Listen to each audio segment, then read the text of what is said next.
Minggu lalu kita bahas tentang kejatuhan, ya kan? Misalnya kita bahas masalah pengetahuan Allah, tentang yang baik dan jahat, tentang pohon pengetahuan dan pohon kehidupan, ya. Kemudian kita udah bahas juga tentang konsep keselamatan setelah kejatuhan, ya Allah tidak tinggal diam. Jatuh ini hamartia ya, atau dosa. Allah itu tidak tinggal diam, dia menyelamatkan kita. Ya, maka kita udah bahas tentang konsep keselamatan dari Saint Maximus, ya kan? Nggak salah sudah sampai poin 2 ya. Jadi kalau ada kejatuhan ya solusinya inkarnasi, kayak gitu. Ya. Lalu bagaimana mekanisme keselamatan itu? Jadi melalui inkarnasi seperti apa sih? Kok Yesus atau inkarnasi itu terjadi dan itu bisa menyelamatkan? Ya. Nah, kita akan bahas ini. Tapi sebelum inkarnasi nanti kita akan bahas tentang peran hukum dan para nabi L ini ya dalam mempersiapkan jalan bagi Kristus datang. Nah, baru nanti kita akan bahas inkarnasinya, lalu penebusan dan gereja atau mistagogia akhir zaman, ya, skatologi. Nanti kita akan kembali lagi ke awal tentang Allah. Jadi semuanya nanti dari Allah berakhir kepada Allah, di logos ada logos. Gitu ya, ini yang akan kita pelajari beberapa minggu depan. Jadi saya ingin ulang, mungkin minggu lalu ada yang terkaget-kaget, Allah di dalam esensinya itu tidak tahu tentang yang jahat, dan kalian kayaknya terguncang imannya, ya. Dan ada yang sempat diskusi lagi setelah itu, eh, ya begitulah ya. Kita belajar teologi selalu mencari kebenaran dan kita bisa salah, tetapi eh, kita terus mencari logos yang benar itu seperti apa. Ya, saya juga bisa salah, ataupun namanya manusia yang juga punya kelemahan dan keterbatasan, ya, memahami Allah yang tanpa batas dengan pemikiran kita yang kecil ini, ya, di debu tanah ya kita diciptakan itu. Nah, tentu ada keterbatasan, kelemahan-kelemahan, ya. Jadi kita belajar lagi dan belajar terus, dan untuk apa? Ya, menemukan logos kita dan mengerjakan logos itu mencapai teosis. Jadi belajar dogmatika itu juga bukan sekedar pengetahuan ya, tapi ada kehidupan spiritual ya, menemukan logos dan bergerak, berpartisipasi dalam kehidupan ilahi, kehidupan Kristus itu. Nah, maka penting kita harus belajar mistagogi ya, tentang gereja ya, dan saya pernah mengajarkan, sebenarnya ada banyak sekali materi-materi ini ya, eh, tentang praksis, tentang teoria, tentang teologia, ya. Lalu bagaimana itu disintesis dengan asketisme, propos, logos, dan sebagainya. Dan itu tentu sudah didiskusikan ya di grup. Misalnya kemarin kita bahas tentang, nah ini saya kira kalian perlu belajar, gimana sih istilah-istilah kayak kita belajar tubuh, jiwa, roh, nus, itu kan sering ya. Dan bahan dari maksim itu ada logos, logoi, tropos ya kan. Nah itu bisa kita sintesis dengan 3 tahap spiritual itu atau praksis, teoria, dan teologia. Nah itu seperti apa? Nah, nanti kalian baca ini penting. Saya nggak punya waktu yang banyak bahas di kelas ya. Jadi saya share di grup ini aja. Kalian bisa baca dan menemukan tadi pengetahuan-pengetahuan yang terus baru yang kita kalau kita belajar tentang Allah itu nggak pernah habis gitu ya. Ya. Pertanyaan-pertanyaan orang itu nggak pernah habis dan jawabannya itu pun juga nggak pernah habis. Kamu lihat di grup kan banyak yang bertanya ya. Saya heran kalian itu kalian udah mulai pasif lagi nih. Tahu nih. Ya. dikasih amin atau bukan lagi. Nggak ada yang tanya, nggak ada yang respon. Ya, semoga kalian baca. Dan kalau nggak baca ya, ya sudah kalian eh, nggak paham, nggak tahu, sayang. Nah, seperti tadi ada yang tanya tentang nama, kan kita nggak bisa bahas semua di kelas. Ya, tentang nama Yesus itu apa? Itu esensi, kehendak, atau apa itu penting? Nah, ini kan apakah keilahian Kristus juga ada pada namanya? Lalu ada pertanyaan-pertanyaan dan itu membuat saya terus berpikir mencari jawaban-jawaban yang baru dan kalau orang bertanya mungkin saya nggak belajar dan bukan itu. Ya. Nah, sama seperti kalian kalau tidak baca pertanyaan itu dan menemukan jawabannya di WA seperti ini ya, kalian nggak dapat hal-hal yang baru. Ya.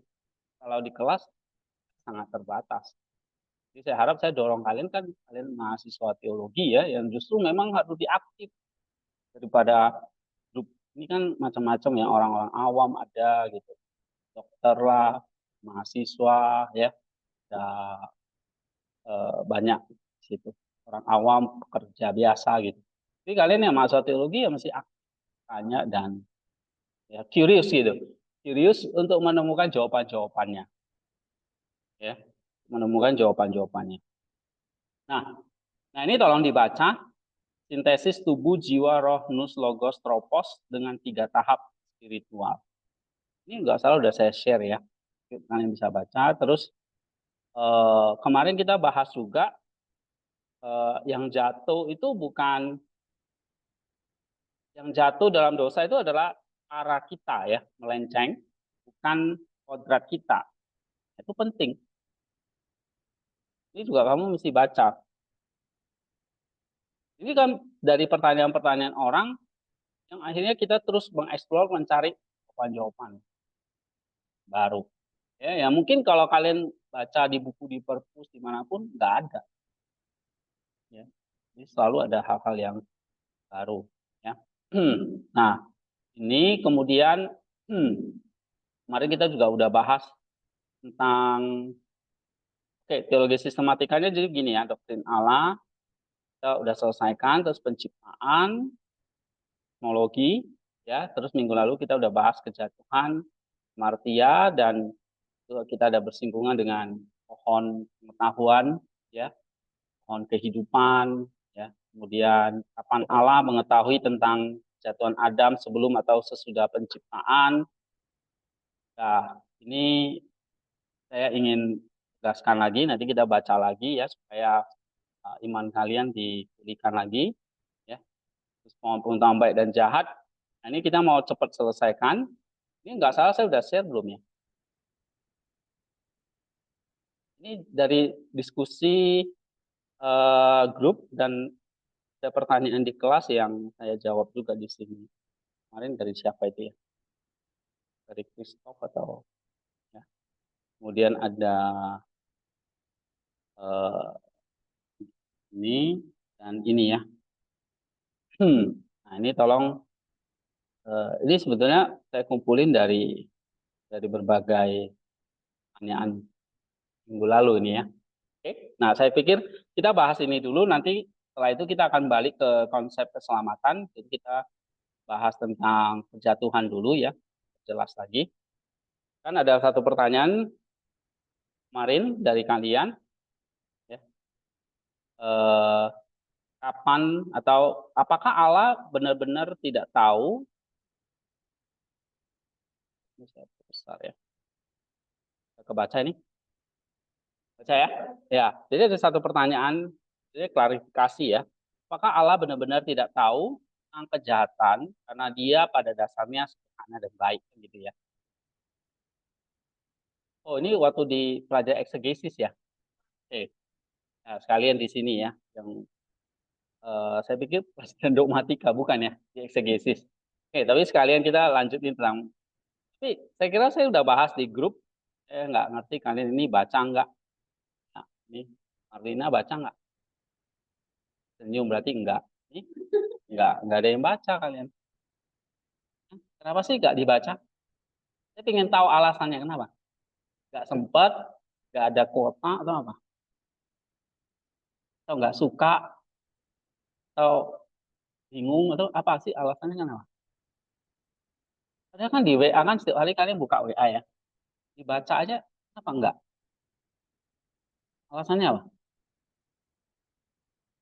Nggak, nggak ada kuota atau gimana? Dibaca nggak nih? Setiap saya post itu kalian baca nggak? Setiap orang tanya tuh saya jawab, kalian baca nggak? Apalagi saya suruh kalian kumpulin kan. Baca? Masa? Oke, ini kalau baca kok bingung-bingung. Kak, baca itu dong. Kamu kalau baca eh, ya kasih tanda pakai gitu. Kalau bingung kasih tanda bingung. Kalau sedih tanda kasih tanda sedih gitu loh. Kalau sukacita kasih tanda sukacita ya kan. Kayak kemarin tuh siapa itu kasih tanda ya. Atau kalian bertanya gitu. Oke. Sorry tadi pikiran saya di kelas ini saya jelasin tentang pohon pengetahuan, tetapi minggu lalu kan kita memang bahas tentang kejatuhan ya. Eh, Tentang kejatuhan, apa yang dibahas minggu lalu?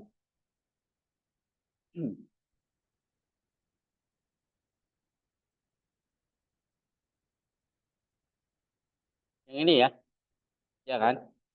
Hamartia itu definisi bukan sekedar pelanggaran hukum, tapi propos kita yang jatuh.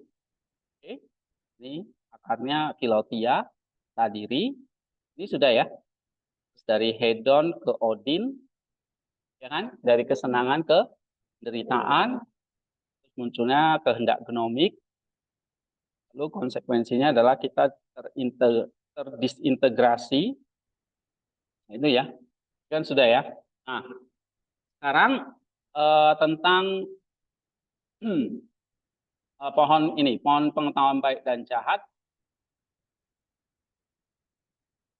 Misalnya, apakah Allah itu waktu menciptakan kita, dia sebetulnya udah tahu nggak Adam itu bakal jatuh dalam dosa? Di dalam kemahatauannya, di dalam esensinya, tahu atau tidak? Dalam esensinya Allah hanya tahu yang baik. Jadi kapan Allah itu mengetahui tentang kejatuhan Adam? Sebelum atau sesudah penciptaan? Sebelum atau sesudah? Nah, ini ada yang menjawab sebelum, ada yang sesudah. Ini yang kita perlu klarifikasi. Ya, jadi kalau sebelum Allah menciptakan manusia itu Allah sudah tahu belum Adam bakal jatuh dalam dosa. Nah, oke, ini pertanyaan kita ya. Eh, Bagaimana Allah mengetahui kejahatan? Pertama, kita harus sangat berhati-hati dengan frasa Allah tidak mengetahui yang jahat. Ya, kita hati-hati dengan frasa ini karena kita harus bedakan Allah itu ada energi, ada esensinya. Allah, kita bisa bagi dua. Ini esensi, ini energi. Kita udah bahas kemarin ya tentang di teologi sistematiknya yang ini. Allah itu ada esensi dan esensi. Esensi itu apa adanya Allah dalam dirinya, penuhnya melampaui segala pemahaman, nama dan partisipasi. Energinya adalah manifestasi dan aktivitas ilahi ya di luar seperti keberadaan, kehidupan, kebaikan, kebijaksanaan. Itu energinya, adilannya, aksinya, itu energinya. Tapi kalau esensinya ya, apa adanya Allah itu ya. Yang kita bilang kemarin nggak ada yang jahat ya, sederhana dan baik. Oke. Tapi eh, ada satu pertanyaan, kapan Allah mengetahui tentang kejatuhan Adam? Sebelum atau sesudah penciptaan? Apakah Allah benar-benar tidak tahu tentang kejahatan karena dia pada dasarnya baik dan sederhana? Nah, jawabannya itu begini, ya. Supaya kalian karena ini sebenarnya saya sudah jawab di WA, tapi saya ragu kalian tuh baca atau mengertinya ya. Maka saya tuliskan lagi di sini, Ya, saya ingin discuss dulu sebelum kita ke keselamatan ya. Pertama, kita harus sangat hati-hati dengan frasa Allah tidak mengetahui yang jahat. Ini adalah satu pernyataan teologis yang spesifik, apofatik ya, bukan pernyataan tentang keterbatasan kognitif. Jadi Allah tidak mengetahui yang jahat, ini dalam kapasitas esensinya. Nah, esensinya itu cuma ada baik dan sederhana. Nah, ya apa adanya Allah itu. Nah, ini kita kembali ke konsep dasar tentang Allah, esensi dan energi. Oke? Jadi kalau Allah tidak mengetahui yang jahat, ini harus hati-hati, tapi dalam kapasitas apofatik. Esensi itu berarti apofatiknya. Ya, apofatik atau hal-hal di luar kemampuan kita. Nah, di sini Maximus ya, menurut Maximus ini kalau dari perspektif dia tidak akan pernah mengatakan bahwa Allah itu tidak tahu dalam arti ignoran atau tidak sadar ya. Tapi dia membedakan dua jenis pengetahuan. Gini, nah, karena Allah itu ada esensi dan energi, maka ada pengetahuan secara esensi. Inilah namanya partisipasi, knowledge by essence atau participation. Oke. Jadi, kalian tahu kan apa yang saya sedang bicarakan? Apa yang saya sedang bicarakan? Enggak, ini kita lagi bahas apa? Kejatuhan. Terus khususnya tentang apa?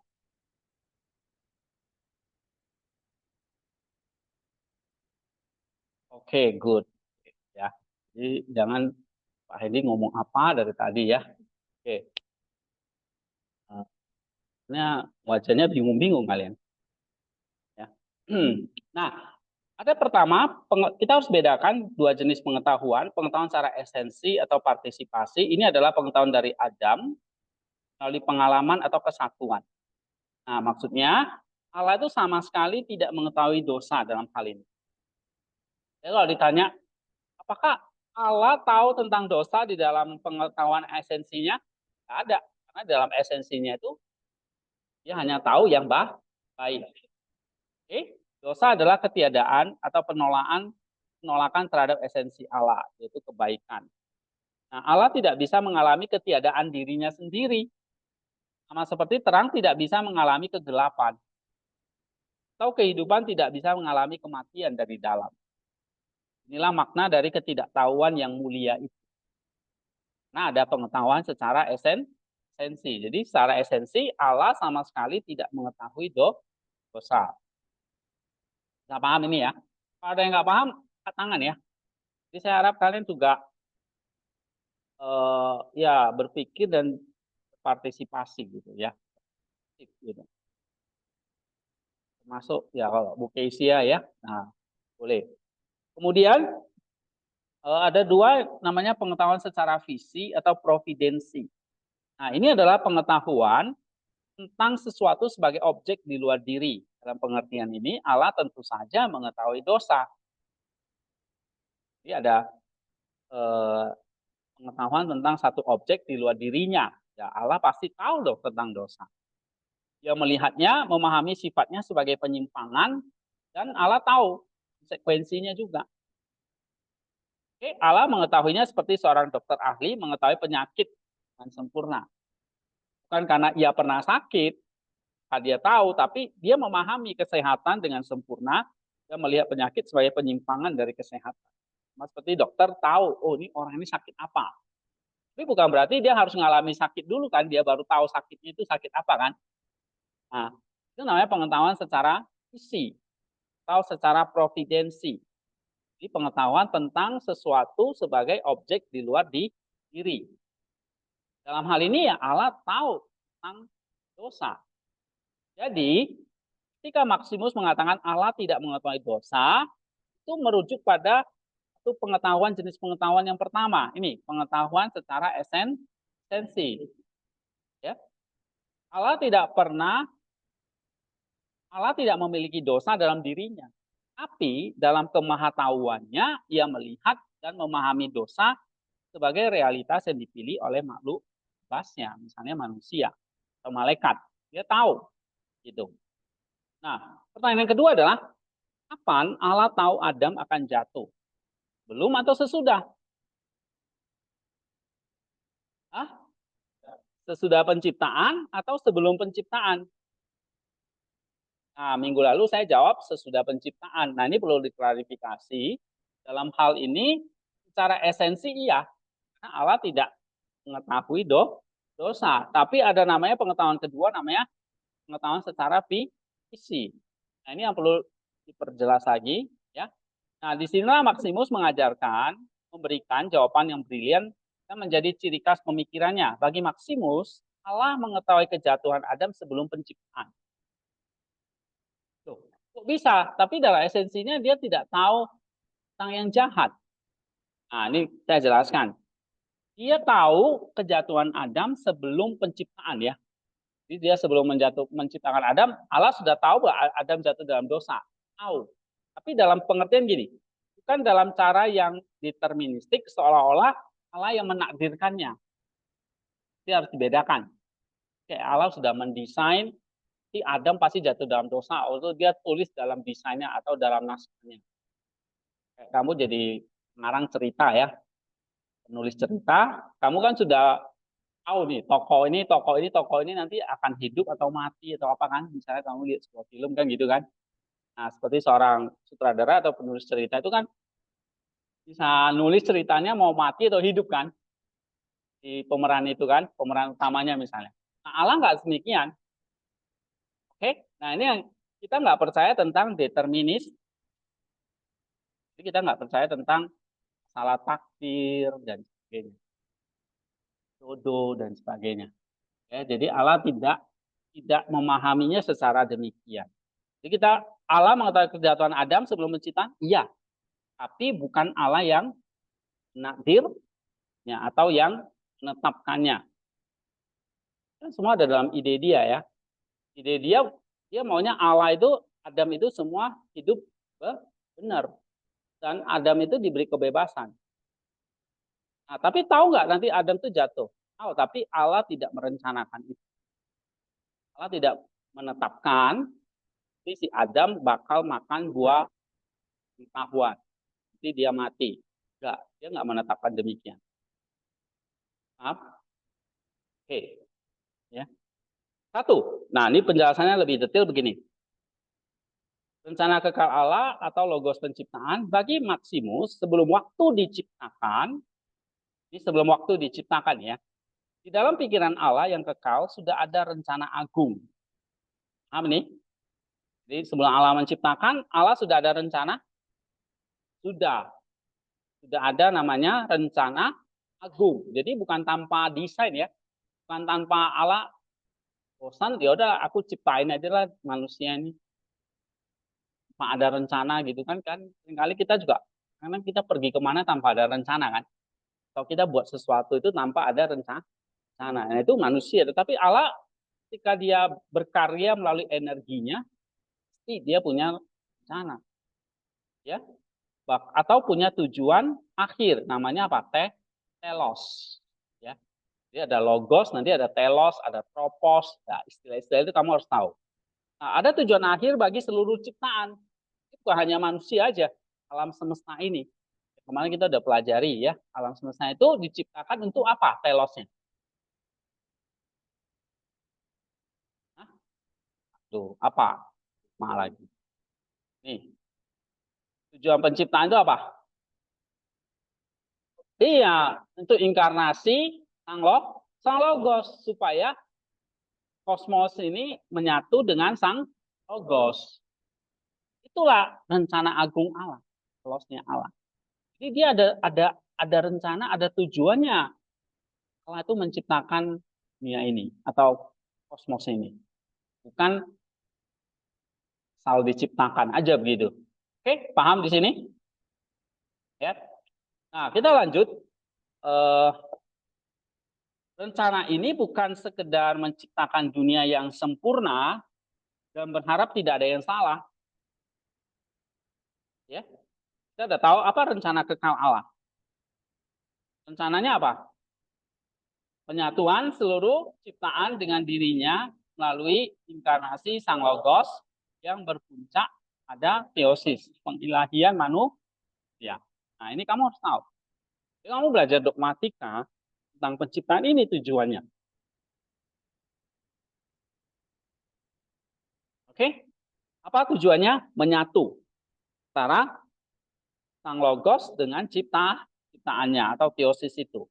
Nah, dengan kata lain, inkarnasi Kristus kan rencana B, bukan plan B, rencana cadangan gitu. Inkarnasi bukanlah reaksi darurat Allah terhadap dosa Adam. Inkarnasi adalah tujuan utama dari penciptaan itu sendiri. Kenapa? Allah mau ciptaannya menyatu nanti dengan sang anaknya, dengan sang Logos. Ya, Allah menciptakan alam semesta agar sang Logos, pribadi kedua dari Allah Tritunggal kan, atau sang anak dapat menjadi manusia dan dengan demikian mengangkat seluruh ciptaan dalam kehidupan ilahi. Nah, ini pahami dulu. Bisa paham ini? Ada rencana kekal Allah. Logos penciptaannya apa? Apa logos penciptaannya? Ini penyatuan seluruh ciptaan. Iya. Jadi kamu diciptakan untuk apa nanti? Iya, menyatu dengan sang teosis. Nah, ini yang terus harus kita ingat dan beritakan kebenaran ini. Ya, karena kamu sudah belajar, ya kamu punya tugas nanti untuk ajarin orang lain tentang ini. Ya, kamu bisa pakai nih bahan-bahan saya sudah tersedia. Ya, ini kan tidak ada copyright, saya bagi gratis semua. Ya. Emang saya minta uang sama kalian, yang mau bayar ya dulu, ya saya ingin kalian tuh beli buku gitu loh. Ini lama-lama capek juga minta-minta terus kayak pengemis. Ya. Oke, ini kok tidak copyright. Silahkan kalian pelajari, kalian ajarkan tentang kebenaran ini. Ya, oke, logos penciptaan. Nah, sekarang yang kedua, pengetahuan Allah tentang kejatuhan dalam rencana kekal. Ini kita mau jawab pertanyaan tadi. Dalam kerangka rencana agung ini, Allah dalam kemahatauannya yang melampaui waktu, ya, mengetahui sejak kekekalan bahwa manusia yang ia ciptakan dengan kehendak bebas sejati akan menyalahgunakan kebebasan itu dan jatuh ke dalam dosa. Ini saya garis bawahi. Ya, saya tebalin, berarti itu penting. Berarti Allah tahu nggak sebelum penciptaan atau sesudah penciptaan sekarang? Sebelum penciptaan Allah tahu, dalam kemahatauannya dia tahu bahwa ketika manusia dikasih kehendak bebas, manusia itu akan menyalahgunakan kebebasan itu dan jatuh ke dalam dosa. Lalu pertanyaan, apakah Allah yang menakdirkannya atau jadi penyebabnya? Bukan. Kenapa? Nah, ini dia. Pengetahuannya tidak menyebabkan jatuhan. Kayak misalnya lah, saya tahu, misalnya kalau saya biarkan ini bergelinding, akan jatuh. Apakah saya tahu akan jatuh, terus spidolnya nggak jatuh? Enggak kan? Spidolnya akan tetap jatuh, gitu loh. Oke? Jadi pengetahuan itu tidak menyebabkan kejatuhan. Ini dua hal yang berbeda. Ya. Maka Allah tahu bukan sebagai penyebab, tapi tahu sebagai visi. Pengetahuan visinya tadi. Ya. Ini adalah visi yang sempurna tentang bagaimana makhluk bebas seperti manusia itu akan bertindak. Oke. Allah melihat seluruh rentang waktu. Dengan kematahuannya, dia bisa melihat seluruh rentang waktu, masa lalu, sekarang, dan masa depan. Dalam satu momen kekal, ya, dalam satu momen kekal. Dia melihat pilihan bebas Adam seolah-olah sudah terjadi tanpa memaksa pilihan itu. Jadi Allah di luar waktu, dia tahu dong apa yang terjadi di dalam waktu. Gitu. Ya kan? Kayak kamu di luar akuarium ikan, kamu tahu semua pergerakan ikan itu. Tapi kalau di dalam akuarium sesama ikan, belum tahu ya. Kalau kamu berdiri di luar akuarium itu, Ikan tuh mau sembunyi dimanapun kamu bisa nebak, oh itu. Ya. Tapi bagi si ikan, dia akan merasa tidak ada yang tahu. Padahal Allah tahu. Atau kita yang di luar akuarium itu tahu gitu. Ya, kayak kita mengamati ikan di dalam akuarium itu. Oke?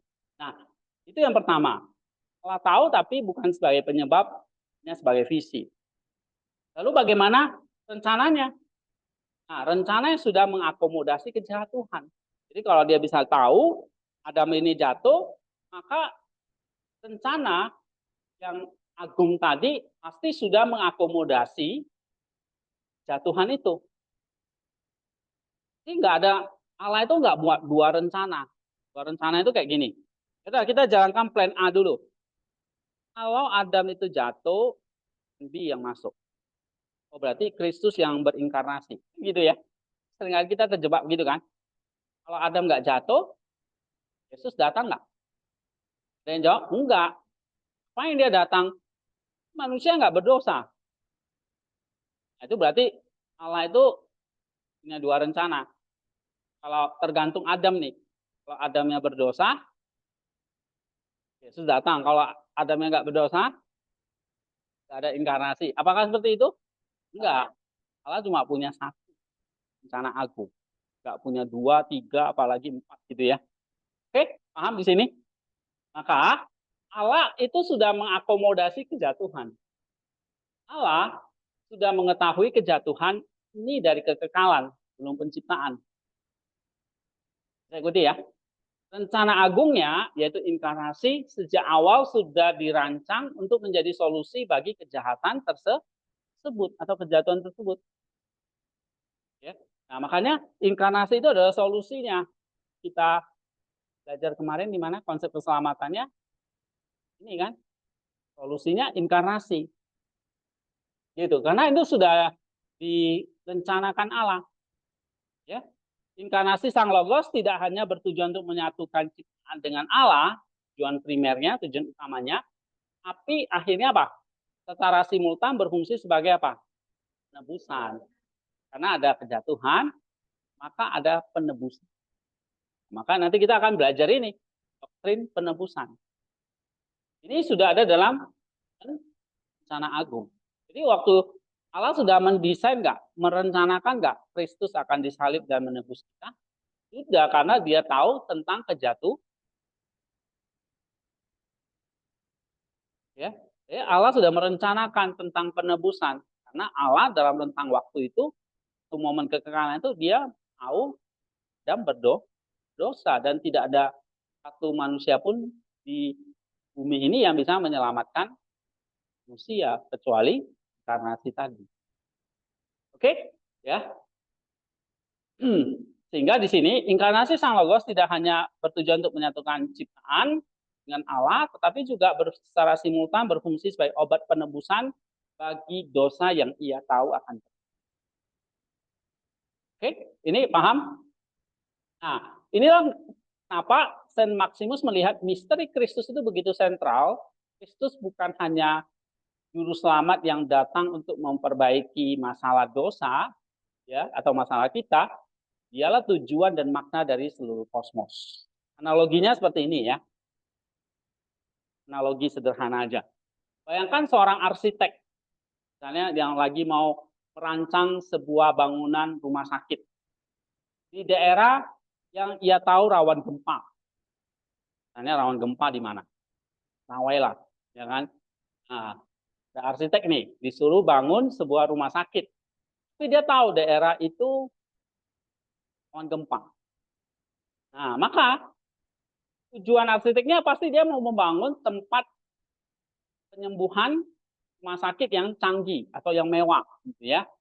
Tapi karena ia tahu gempa pasti akan terjadi, maka kan arsiteknya nggak nunggu gempa dulu dong, datang baru perkuat bangunannya kan, gitu.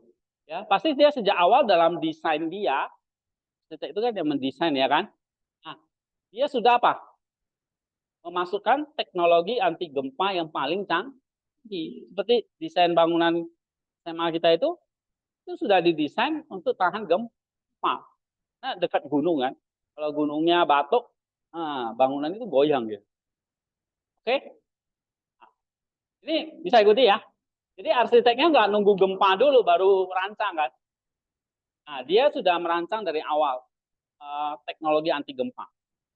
Nah, struktur anti gempa itu bukan jadi plan B kan, atau rencana bahan kan. Itu adalah bagian integral dari desain brilliantnya, desain awalnya, sejak awal. Yang memungkinkan bangunan itu tidak hanya berfungsi sebagai rumah sakit, tapi juga bertahan dari bencana yang dia tahu mungkin akan datang. Ngerti nggak? Ya. Sama kayak Allah kita.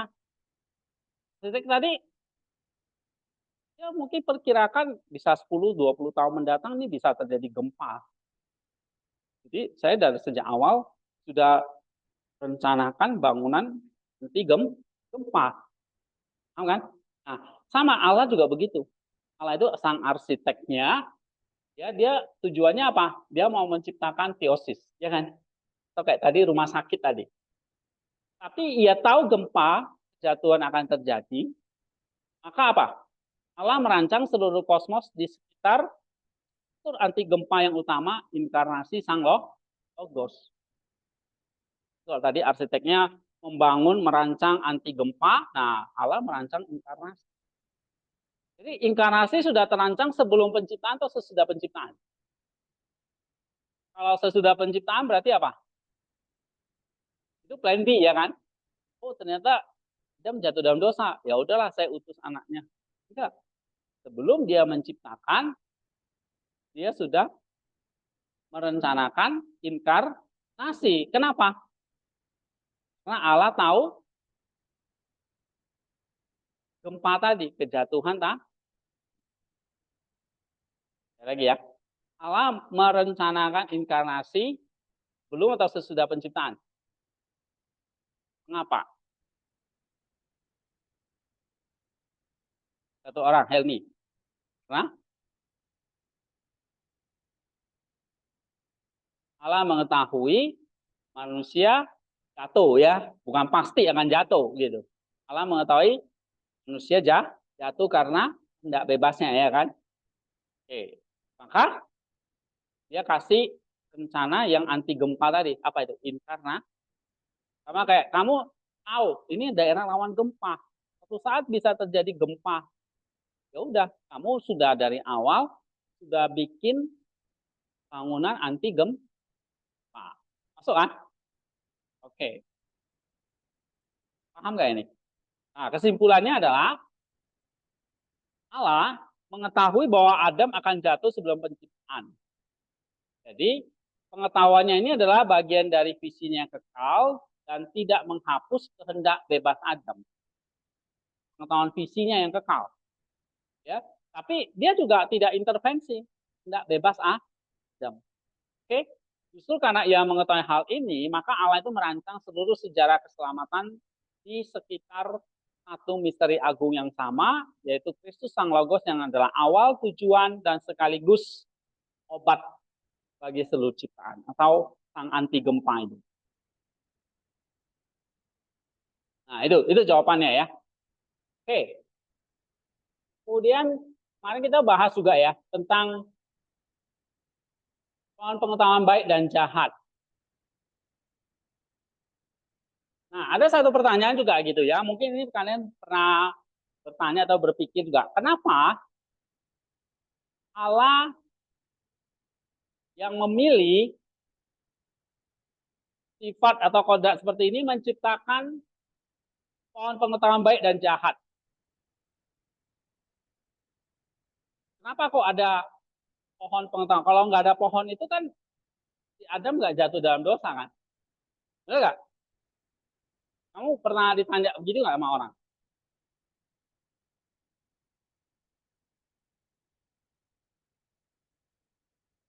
Hah? Ada tas nggak atau apa? Atau kamu pindah sini? Tasnya lah pinjam. Nah, buat tutup itu. Ya. Kenapa Allah menciptakan pohon pengetahuan Dan justru jadi bencana kan, gitu.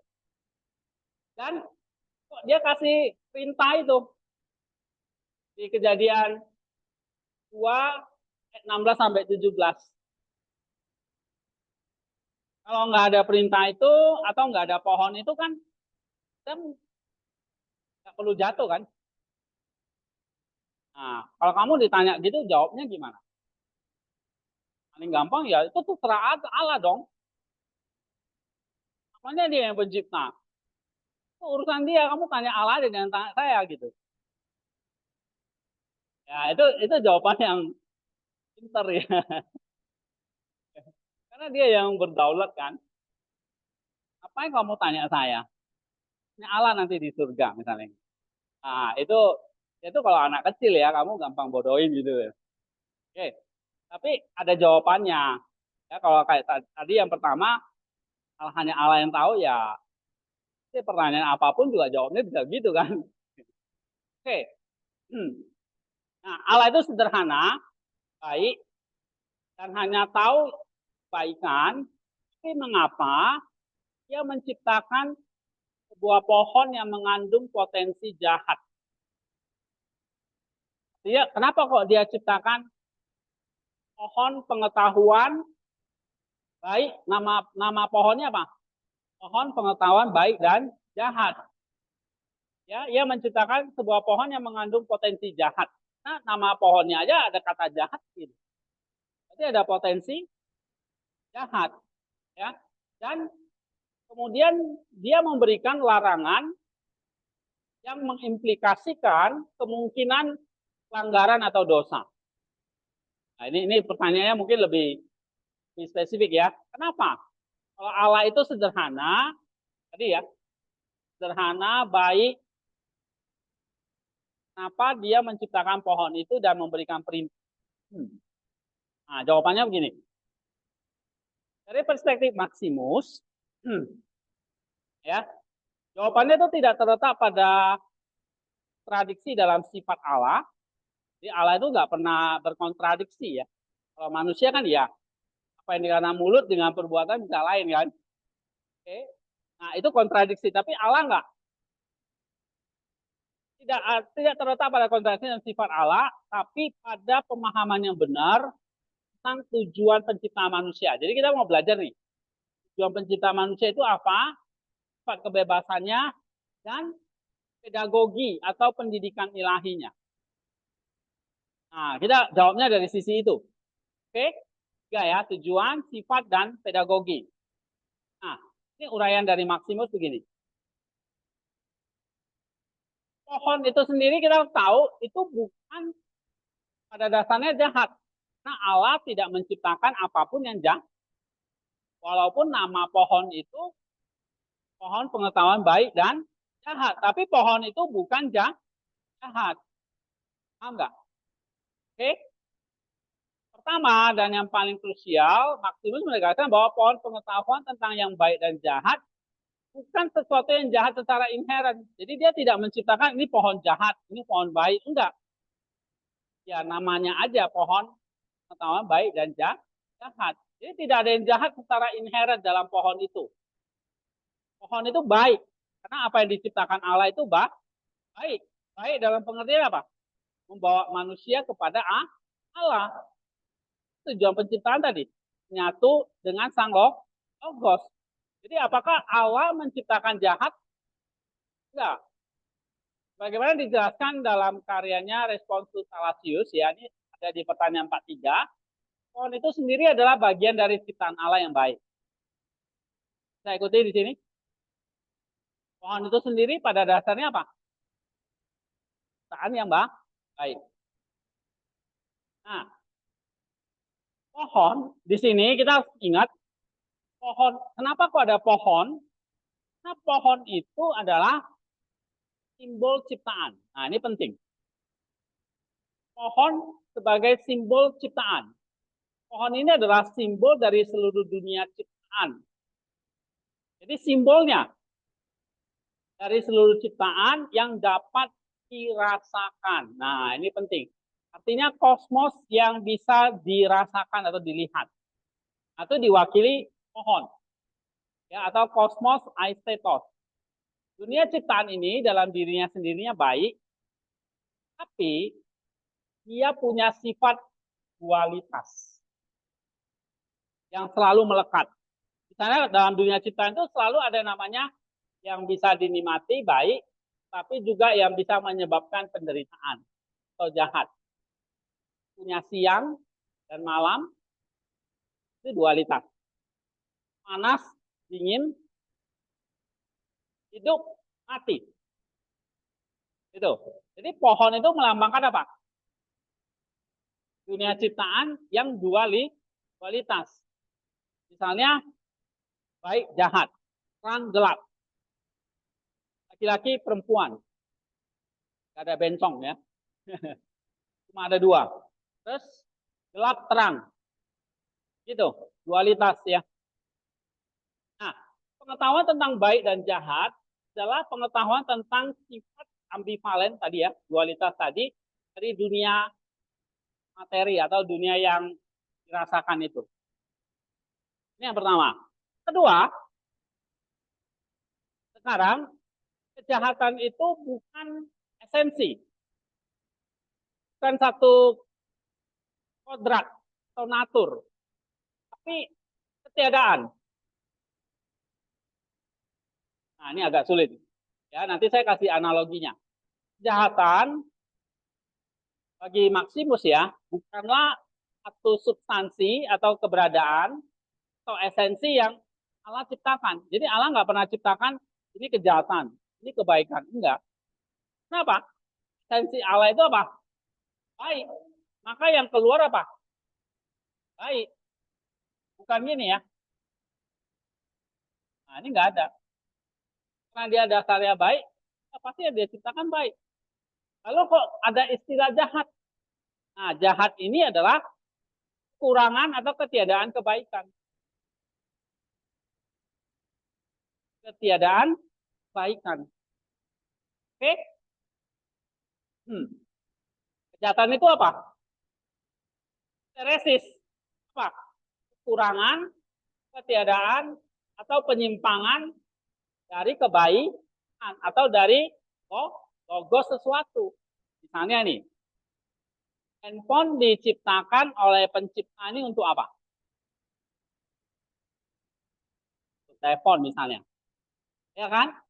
Nah, tapi ketika kamu pakai handphone ini bukan untuk telepon, tapi untuk menipu orang dengan telepon, itu jadi kejahatan nggak? Ya, nah melenceng dari tujuan. Misalnya apa tujuan diciptakan handphone lagi? Misalnya komunikasi atau untuk mengirim pesan, ya kan? Atau sekarang namanya smartphone ya banyak ya untuk merekam, untuk video dan sebagainya. Oke, tapi ketika kamu merekam orang mandi misalnya, akhirnya terjadi apa? Handphone ini terjadi apa? Apakah handphonenya yang jahat atau kita yang jahat? Nah, jadi ya kejahatan itu apa? Penyimpangan. Harusnya handphonenya buat belajar, tapi terjadi penyimpangan. Misalnya kamu pakai buat nyontek, atau kamu pakai buat kejahatan, misalnya menipu orang pakai handphone. Ya, kamu telepon orang dong, aku sakit, minta uang dong. Nah, padahal kamu di sini sehat aja. Ya, Marina. Minta uang 1 juta, saya masuk rumah sakit. Nah, padahal dia nggak di rumah sakit, nah, gitu. Ya, dia lagi di Tamol. Terjadi apa? Nah, itulah kejahatan. Apakah kejahatan itu satu esensi? Nggak ada. Kejahatan itu kekurangan, ketiadaan, atau penyimpangan dari logos. Pohon itu, tadi ya, kembali ke pohon. Pohon pengetahuan itu tidak mengandung esensi kejahatan. Sebaliknya, memakannya secara tidak benar menyebabkan kekurangan atau kehilangan persekutuan dengan Allah. Jadi kalau Adam itu makan pohon itu, sebetulnya nggak apa-apa. Cuma belum waktunya atau cara makannya salah. Oke, jadi memakannya secara tidak benar, itulah yang menyebabkan apa? Penyimpangan. Yang mengakibatkan apa? Kehilangan persekutuan dengan Allah. Dan inilah yang kita sebut sebagai kejahatan pertama itu, kejatuhan atau dosa itu. Jadi dosa itu apa? Penyimpangan dari tujuan alami atau logos dari Allah. Nah, sekarang kita masuk poin kedua. Tujuan penciptaan pohon. Oke, tadi kan pertanyaan, kok Allah ciptakan pohon itu? Kalau nggak ada pohon itu kan sebetulnya baik-baik aja kan? Ngapain gitu? Nah, ternyata tadi yang pertama pohon itu lambang dari kualitas ciptaan, ya. Nah, sekarang jika pohon itu baik, apa ada larangan? Misalnya jangan makan. Kalau pohon itu baik, kenapa kok dilarang makan buah itu? Gitu ya. Tadi kan kenapa Allah menciptakan pohon? Ini kan menjawab ini Kejadian 2 ayat 9 kan? Kenapa Allah menciptakan pohon pengetahuan baik dan jahat? Nah, tadi jawabannya apa? Pohon itu sendiri bukan jahat, pohon itu simbol dari kualitas ciptaan. Nah, lalu kenapa ada larangan memakan buah itu? Kenapa ada larangan? Nah, di sinilah letak inti dari pedagogi ilahi. Pedagogi tadi apa artinya? Pedagogi itu apa? Pedagogi artinya apa? Hah?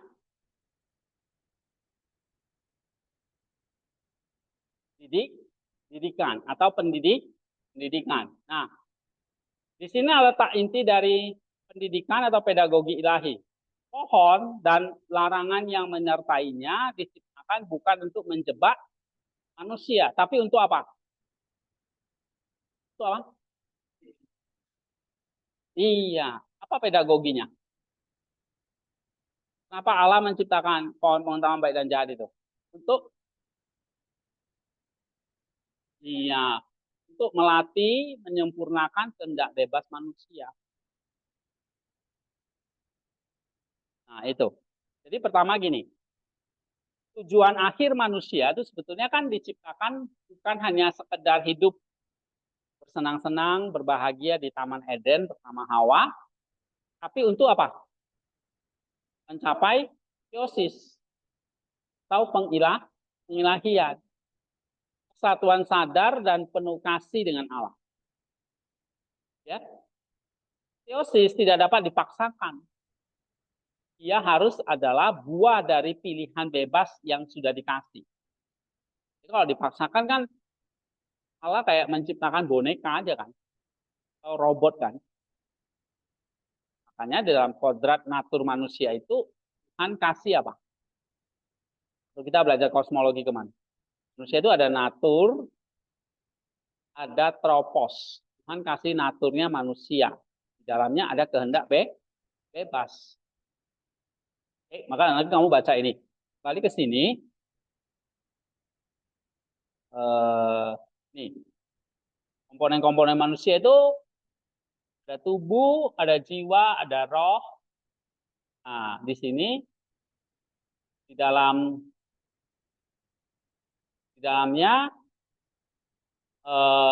di dalam natur itu ya, dalam natur manusia itu ada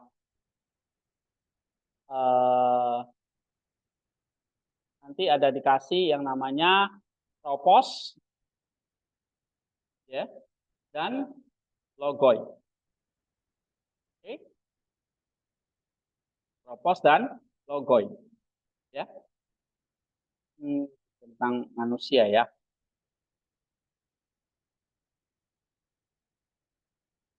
Oke.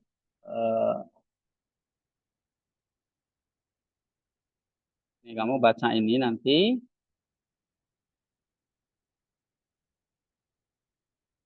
Nah, ini nanti yang jatuh itu tropos bukan kodratnya ya. Nah, dalam kodrat manusia itu baik. Dalam kodrat itulah ada namanya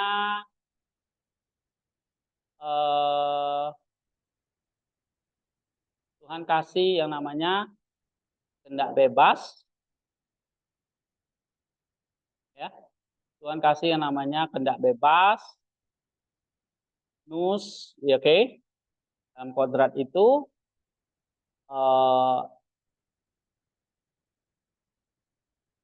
nih.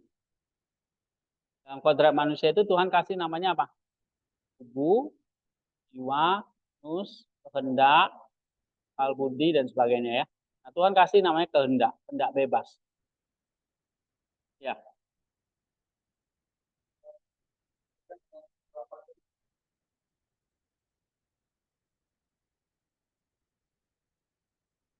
Ya.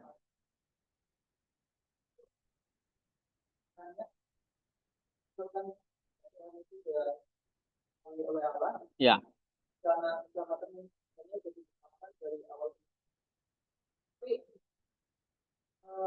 Kenapa ya dunia ini ketika diciptakan justru dianggapnya baik baik baik baik dan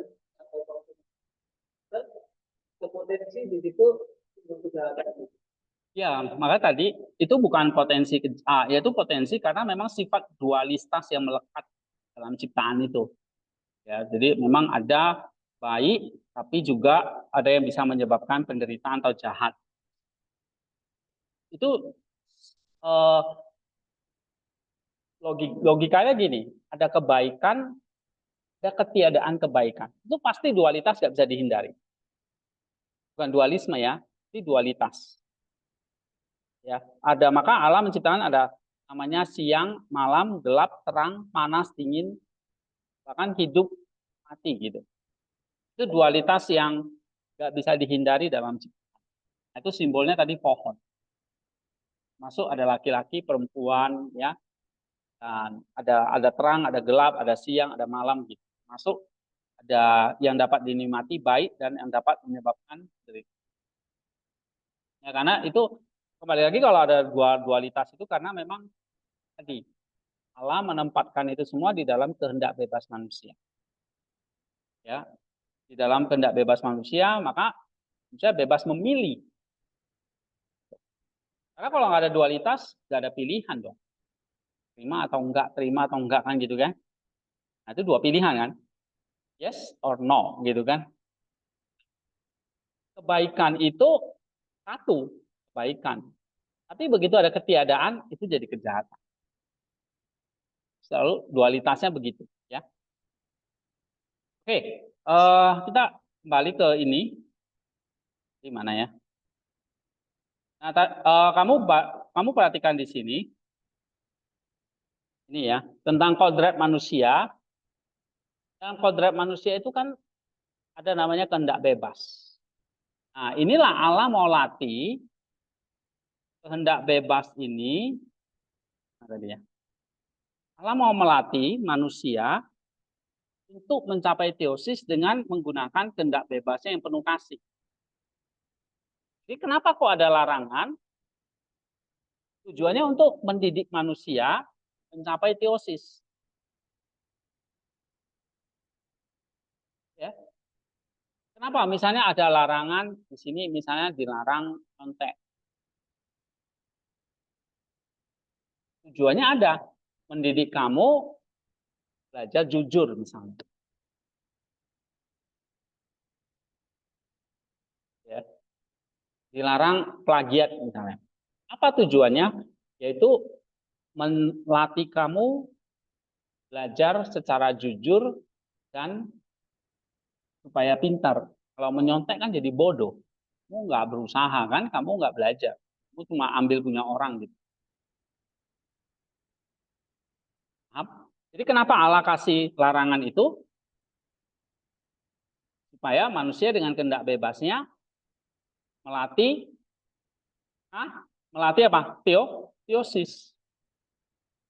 Jadi kalau ada perintah, larangan, berarti akhirnya membuat jadi dualitas kan.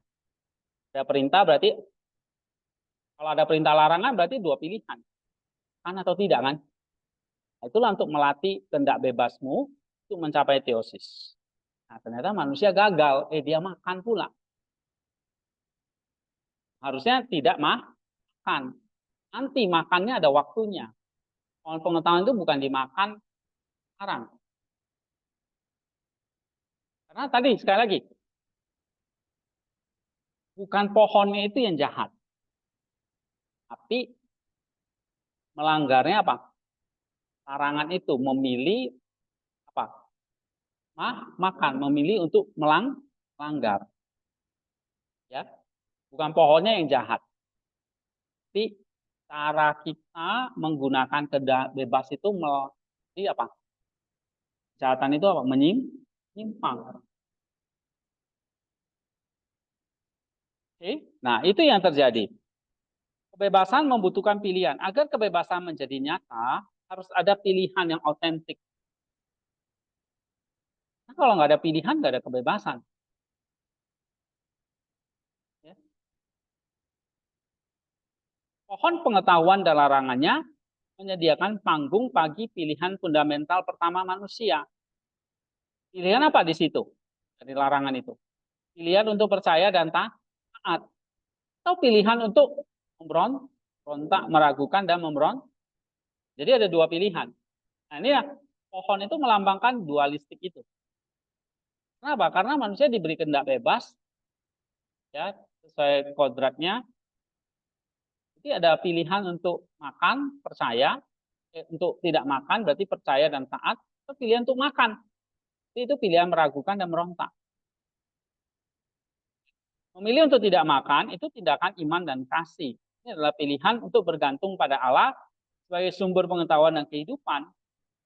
Untuk menerima kebaikan sebagai anugerahnya, bukan merebutnya untuk diri sendiri. Nah, sedangkan memilih untuk memakan buah, ini tindakan ketidakpercayaan. Ini adalah pilihan untuk mencari pengetahuan dan otonomi terpisah dari Allah. Ya. Dia mau menjadi Tuhan bagi dirinya sendiri. Karena kamu dengan makan itu, maka kamu bisa jadi seperti Allah, tahu yang baik dan jahat. Nah, pohon sebagai pelatih spiritual, dengan demikian, pohon berfungsi sebagai pelatih atau sarana pedagogis, sarana pembelajaran, pendidikan. Ya. Larangan tersebut adalah latihan pertama dalam asketisme, disiplin untuk menahan keinginan demi tujuan yang lebih tinggi, yaitu teosis tadi. Nah, Adam itu gagal, dia menyimpang. Harusnya kalau dia kan bersekutu dengan Allah nih, percaya kepada Allah. Tapi dia memilih untuk makan, itu dia menyimpang. Ya, bukan guanya yang salah. Guanya pada dasarnya baik. Bukan berarti gini, makan gua ini berarti kayak makan racun, akhirnya aku jadi jahat. Bukan. Guanya itu baik. Tapi waktu kita milih makan, logos kita menyimpang. Harusnya kita percaya kepada Allah, Allah bilang makan. Udah, jangan makan ya jangan makan gitu. Percaya aja, taat aja gitu. Nah, tapi itu kan logos kita kan. Logos kita harusnya saya dan taat. Tapi ternyata lebih memilih makan, tidak percaya atau memberontak. Nah, itu logosnya jadi menyimpang. Itulah kejatuhan. Itulah kejahatan. Karena apa?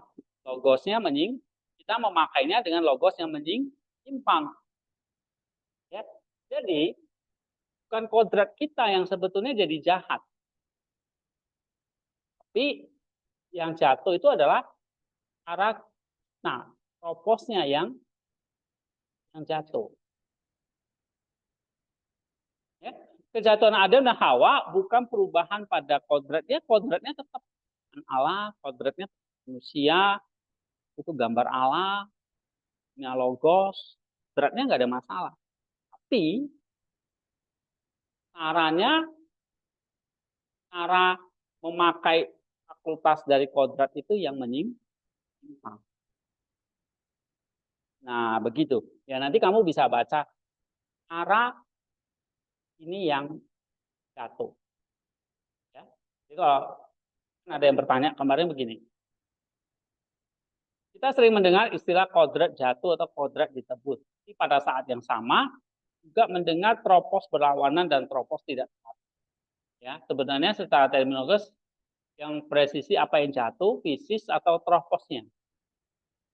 Jadi, sebenarnya yang jatuh itu bukan kodratnya, tetapi ini troposnya. Cara kita menggunakan kodrat itu yang salah. Kodrat manusia ini nggak masalah, tapi cara Adam memakai kehendak bebasnya itu yang salah. Harusnya dia jangan pilih harusnya dia pilih tidak Nah, caranya itu yang salah. Bisa pahami di sini? Ya. Nah, nanti yang jatuh itu troposnya, bukan fisis atau kodrat. Kenapa? Nah, kamu baca nanti jelasannya. Fisis kodrat itu apa? Lalu tropos itu apa? Nah, baru nanti kenapa kok tropos yang satu ya, caranya yang salah. Oke, kita nggak ke situ. Jadi kita kembali ke sini. Ini udah paham ya. Jadi yang kedua, tujuan pencipta pohon itu adalah untuk menguji kehendak bebas kita, ya, kehendak bebas kita. Oke, yang ketiga, masalahnya bukan pada pengetahuan, tapi pada cara memperolehnya. Nah, ini penting ini. Maximus menekankan bahwa masalahnya bukan pada pengetahuan pohon itu nggak ada masalah ya. Pohon itu diciptakan baik. Cuma simbol dualitas saja. Yang gelap, baik, jahat, dan sebagainya ya. Nah, tetapi pada waktu dan cara manusia memperoleh tadi yang saya jelaskan. Fokusnya. Nah, kita harus tahu. Ada namanya pengetahuan partisipatif dan pengetahuan eksperimental. Ini ada dua jenis pengetahuan yang ada di dalam kodrat kita. Yang pertama begini, manusia seharusnya terlebih dahulu makan pohon kehidupan. Oke, simbol dari pohon kehidupan itu apa? Simbol dari sang logos. Tadi pohon pengetahuan simbol apa? Simbol dualitas dunia ini, ya kan? Ada siang, ada gelap, oke? Ada panas, ada dingin, ya. Itu simbol dari dualitas. Itu pohon pengetahuan. Kalau pohon kehidupan, simbolnya simbol dari sang logos atau Kristus, ya. Nah, dengan berpartisipasi dalam kehidupan ilahi, dia akan menerima pengetahuan tentang segala sesuatu. Jadi kita disuruh makan pohon kehidupan dulu. Sehingga kita berpartisipasi dari kehidupan ilahi, dan kita menerima pengetahuan tentang segala sesuatu, masuk baik dan jahat dari perspektif alam. Nah, itu namanya pengetahuan partisipatif. Kita berpartisipasi dulu dalam kehidupan ilahi. Supaya kamu tahu baik dan jahat tentang segala hal, tentang segala sesuatu itu dari sudut pandang Allah. Nah, kalau kamu makan pohon kehidupan dulu, ia akan mengetahui, maksudnya manusia itu akan mengetahui kejahatan sebagai sesuatu yang asing bagi kodratnya. Jadi kodratku gambar Allah nih. Kodratku manusia yang dicipta menurut gambar Allah.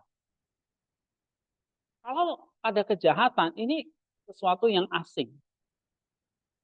Kayak matamu kayak kalau kemasukan debu, matamu nggak terima. Pasti kamu berkedip atau kamu cepat keluarkan. Karena debu itu asing bagi mata kita, ya kan? Atau kayak kamu makan sesuatu yang basi di lidahmu atau mulutmu, sakit atau basi lah ya, yang busuk, kamu Cuma makan aja. Cepat-cepat kamu muntahin kan. Nah, itu sesuatu yang asing. Nah, kalau di sini ya, malah suka yang busuk ya. Ini nggak tahu ya. Ada orang yang suka makan yang udah busuk, berulat gitu ya. Itu kasus susah ya. Tapi umumnya manusia itu kalau masukkan debu atau makan sesuatu yang asing pasti dia muntahin ya. Sama seperti kalau kita makan pohon kehidupan dulu, maka kamu akan asing dengan namanya kejahatan. Ya, sebagai ketiadaan kebaikan. Tanpa harus mengalami secara eksistensial. Jadi kamu sudah tahu itu ini nggak benar, asalnya nggak. Kayak misalnya, kamu mau, misalnya racun itu masuk dalam tubuhmu, baygon misalnya. Kamu mau dikasih baygon? Nggak mau kan? Kenapa? Ya, itu asing bagi tubuh kita, racun bagi tubuh saya gitu loh. Terus kamu perlu tahu dulu atau mau coba dulu? Tahu aja cukup kan? Nggak perlu coba kan? Nah, kecuali ada yang mau coba, boleh. Ya kan? Nah, tanpa harus alami dulu. Itu namanya pengetahuan partisipatif. Jadi kamu tahu itu jahat, tapi ya udah itu asing. Kamu nggak perlu melakukan. Kayak gini, saya kasih kamu racun, kamu nggak perlu minum dulu baru tahu itu racun. Kalau itu racun ya udah kamu akan tahu, oh ini enggak, jangan saya nggak mau. Ini bahaya nih buat tubuh saya, bisa mati. Nah, gitu. Nah, itu namanya apa? Pengetahuan partisipatif. Ya, jadi ini adalah pengetahuan yang aman diperoleh dalam Tuhan kasih. Inilah yang harus benar, yang kita harus terima itu makan pohon kehidupan dulu. Tapi yang terjadi apa? Adam justru makan apa? Memakan buah dari pohon pengetahuan terlebih dahulu. Maksudnya gimana? Dia sudah mencoba pengetahuan secara eksperimen. Nah, inilah Adam mengalami yang namanya pengetahuan eksperimental. Dia taunya yang jahat karena sudah berbuat jahat. Kamu tahu rokok itu nggak baik kan? Kena kanker lah. Ini gambarnya apa tuh? Yaman gambarnya apa? Hah? Kamu kan paling tahu kan? Nah, sama Kristokan kan paling tahu. Gambarnya bolong kan? Nah, kanker paru-paru, kanker tenggorokan gitu dibolongi gitu kan. Ada dua pengetahuan nih yang dikasih kamu, Yaman. Kamu pilih pengetahuan partisipatif atau eksperimental.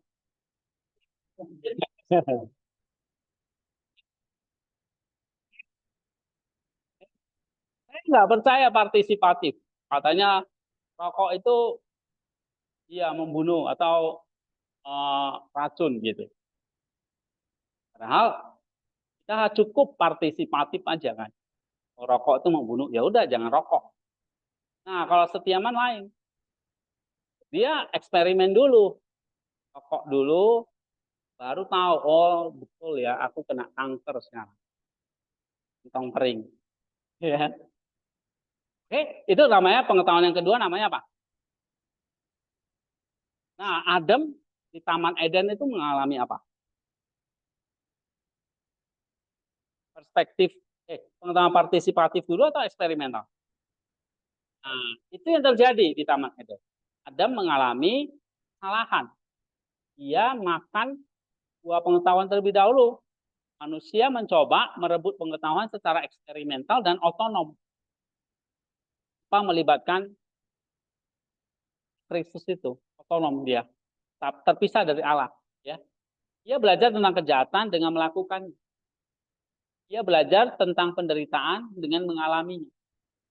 Pengetahuan ini bersifat fragmentaris karena terpisah dari Allah, dualistik, dan pada akhirnya membawa kematian spiritual karena ia diperoleh melalui tindakan perpisahan dari sumber kehidupan atau Allah itu. Jadi pengetahuan eksperimental itu mendatangkan apa? Kematian spiritual karena terpisah dari sumber kehidupan. Oke, nah itu yang terjadi ya. Masalahnya bukan pengetahuan, tetapi cara memperolehnya salah. Harusnya pohon kehidupan dulu. Jadi Adam itu mesti sabar tunggu inkarnasi dulu. Baru dia makan pohon pengetahuan. Nah, ini terbalik. Dia makan pohon pengetahuan dulu. Ya.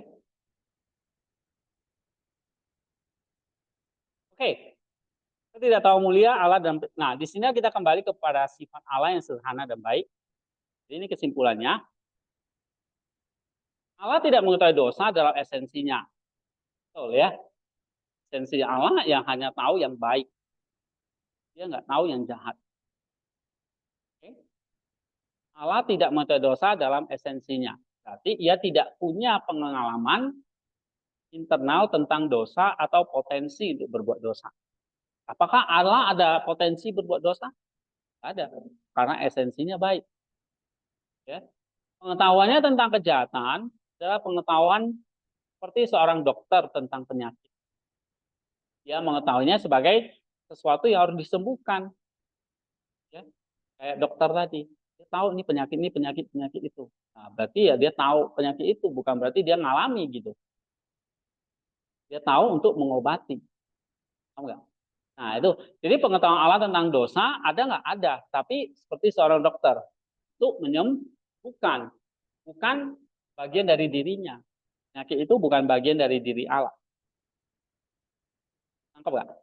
Ya, itu satu. Yang kedua, karena Allah adalah kebaikan itu sendiri, dan dia hanya mengetahui kebaikan, maka seluruh tindakannya atau karyanya, termasuk menciptakan pohon pengetahuan dan larangan tadi, itulah harus dipahami sebagai satu tindakan kebaikan tertinggi. Jadi Allah nggak merancang kejatuhan.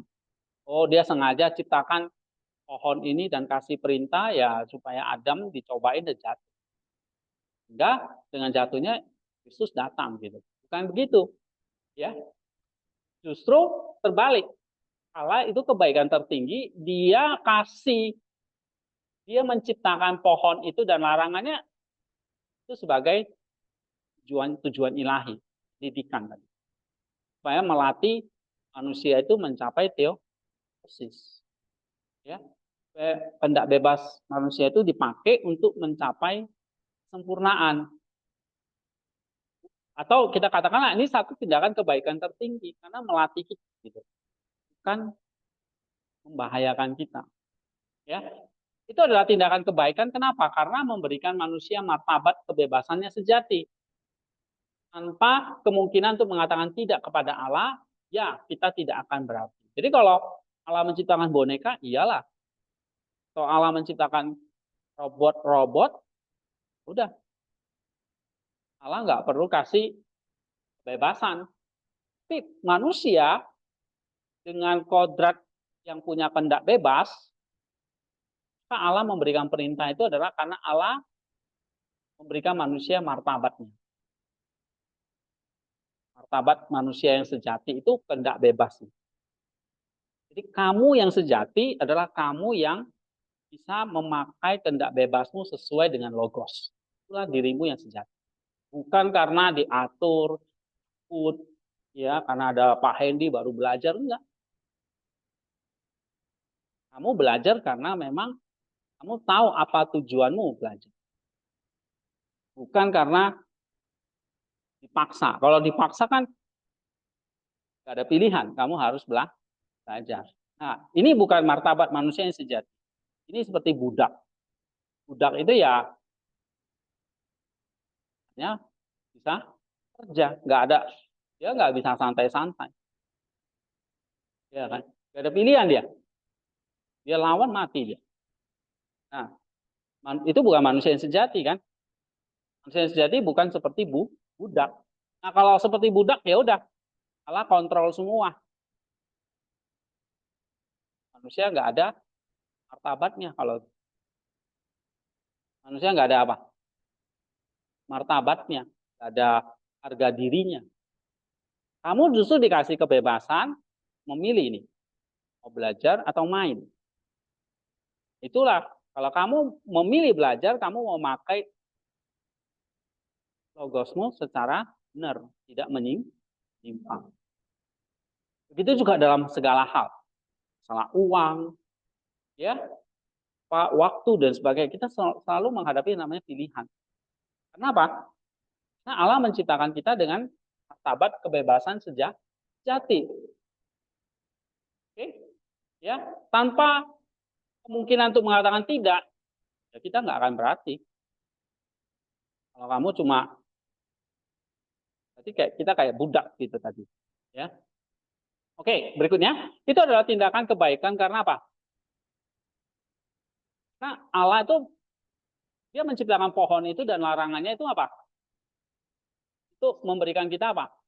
Itu menyediakan jalan struktur, ya, pedagogi tadi, didikan tadi menuju teosis. Dengan terlebih dahulu memilih ketaatan, misalnya tidak makan, manusia akan bertumbuh. Jadi memang kenapa nggak langsung inkarnasi gitu ya? Nah, Allah mau manusia itu memilih ketaatan dulu. Nah, ada perintah. Dia kasih perintah supaya manusia dalam kehendak bebasnya bisa memilih. Kan atau tidak, taat atau enggak. Nah itu. Terlebih dahulu memilih ketaatan. Manusia akan bertumbuh dalam kasih dan iman tadi ya, percaya. Dan pada waktunya akan siap menerima semua pengetahuan dengan aman di dalam persekutuan dengan Allah. Gitu. Oke, kesimpulannya, penciptaan pohon, pengetahuan dan larangannya bukanlah bukti bahwa Allah menciptakan atau mengetahui kejahatan. Ini ya, bukan berarti dengan menciptakan pohon itu dan memberikan larangannya itu Allah itu menciptakan kejahatan gitu. Tapi ini bukti apa? Bukti apa? Kasih dan hikmatnya yang luar biasa. Kenapa? Coba. Ini kesimpulannya. Satu, Allah menciptakan pohon itu sebagai bagian dari ciptaan yang baik. Ini pohon itu bukan pada dasarnya jahat. Semua ciptaan Allah adalah yang baik. Fungsinya sebagai satu simbol dari dunia ciptaan yang bersifat dualis tadi. Ya, maka ada pohon itu. Allah memberikan larangan sebagai sarana apa? Iya, satu didikan untuk melatih, menyempurnakan kehendak bebas manusia yang adalah syarat mutlak untuk. Ketiga, tujuannya adalah agar manusia apa? Melalui pilihan bebas yang penuh kasih, memilih pohon kehidupan dulu. Oke? Nah, pohon kehidupannya kan belum datang kan? Kristusnya belum berinkarnasi kan? Nah, manusia itu nggak sabar. Gitu. Dia makan pohon pengetahuan dulu. Akibatnya terjadi, dia akhirnya jadi punya pengetahuan eksperimental. Nah, padahal Allah mau dia taat dulu. Ya, gitu. Nah, dia memiliki kehidupan Kristus terlebih dahulu dan dengan demikian menerima semua pengetahuan dengan aman dan nilai. Alih-alih merebutnya secara prematur dan eksperimental yang membawa pada kematian.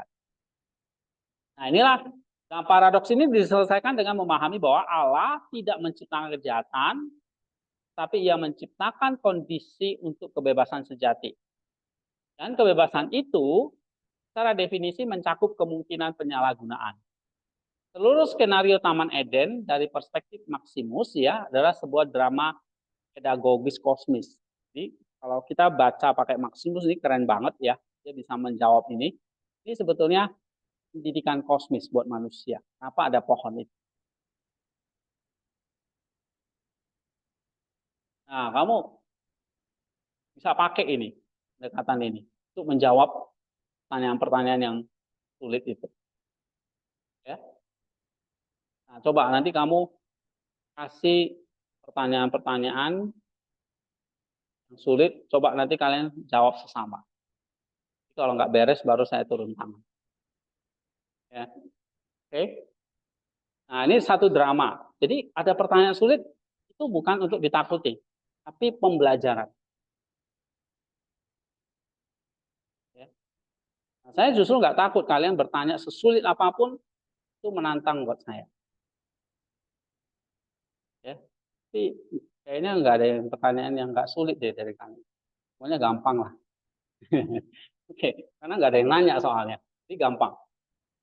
Oke, jadi semua ini drama pedagogis kosmis yang dirancang oleh kebaikan mutlak untuk membimbing ciptaan yang bebas menuju tujuan akhirnya. Persatuan penuh kasih dengan dirinya. Oke, ini. Ada pertanyaan sampai di sini?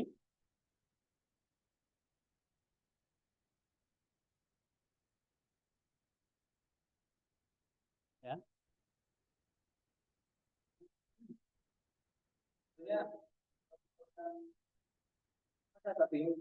Ya. Kalau Allah itu kalau kita dalam sesi bersama Tuhan pemilih kebaikan, tapi ada dalam dosa berarti pemahaman itu menolak mengarahkan diri itu atau memang nggak mampu gitu. Kita udah Maksudnya udah jatuh dalam dosa. Oke, terus? Ah. di dalam kita teologi, padahal Tuhan sudah bahwa kita sinergi gitu sama untuk tapi kita selalu itu jatuh. Setelah kejatuhan. Iya. Setelah kejatuhan selalu ada namanya tropos yang salah ya. Kenapa ada selalu tropos yang salah ya? Menyimpang terus ya. Nah, nanti ya ini pertanyaan bagus ya. Kita harus memahami tropos itu cara itu sebetulnya apa dan nah inilah makanya ada yang bertanya kan. Ini kamu bisa baca ini jadi bisa nah, tadi ya. Nah, kejatuhan-kejatuhan itu bisa saja terjadi. Itulah sebabnya kita harus mengerti ya prinsip kerja apa yang ada di dalam jiwa kita, keinginan tubuh, jiwa, roh itu. Supaya kita nggak selalu jatuh atau selalu menyimpang gitu. Nah, ini ada prinsip kerjanya. Kayak kamu nih sakit, supaya kedepannya nggak sakit lagi, ya kamu seringnya sakit apa? Nah, oke. Supaya kamu udah sembuh nih, supaya kedepannya kamu nggak sakit lagi, kamu harus tahu, sudah tahu caranya kan? Ya, makan tepat waktu, jangan sampai telat makan. Nah, itu kan salah satu cara supaya nggak jatuh sakit lagi. Nah, gimana kita nggak jatuh, nggak menyimpang lagi? Itu ada caranya. Kita perlu belajar yang namanya kerohanian itu. Sini misalnya kita harus tahu komponen-komponen apa yang dalam diri manusia ya. Tubuh kita, jiwa kita, cara kerjanya bagaimana dan eh, proposnya itu bagaimana kita pakai untuk mencapai sinergi ya. Itu ada caranya. Mungkin ini ya kemarin yang ini.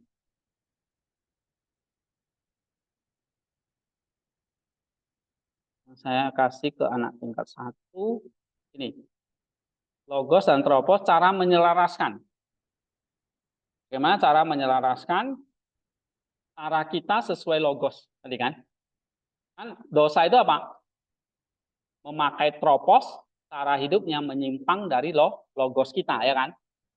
Logos ciptaan kita kan menyatu dengan Tuhan, yosis. Tapi ternyata menyimpang gitu ya, bukan menyatu kepada Tuhan tapi malah itu gitu. Bagaimana cara menyelaraskannya? Ini ada yang bertanya ini kemarin. Cara menyelaraskan tropos sehingga sesuai dengan logos. Kamu baca ini Andro. Apa ada yang pergi ke dukun, itu kan menyimpang kan? Waktu itu di grup ada yang tanya itu. Apa ada yang pergi ke dukun? Jangan salah satu dari kalian juga ya kan? Sebelum ke sini gitu ya.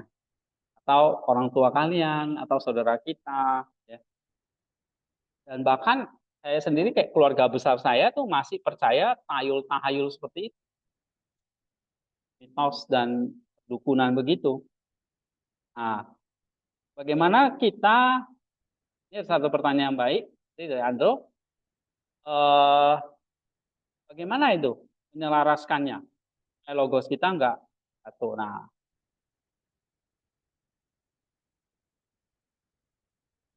ini macam-macam ya. Memperbaiki tropos dengan cara apa? Nah ini ada asketisme, liturgi dan sakramen, komunitas. Nanti kita belajar di sini tentang gereja kan. Ya. Dengan caranya nah, tapi kan kalian kemarin kan saya ajarin tentang asketisme sudah sering saya ajarin ya. Kemudian kebajikan, liturgi, sakramen, terus komunitas ini persekutuan gereja ya. Kemudian nanti dikaitkan tuh dengan ini yang semester ini kalian pelajari apa? Praksis, teoria, dan teosis atau teologia. Nah, bagaimana kaitannya ketiga itu? Nah, nanti kalian lihat misalnya satu contoh, bedanya itu sebetulnya analoginya itu kalau asketisme dan sebagainya itu alatnya, kalau praksis, teoria, teosis itu tahapnya, ya itu harus bedakan.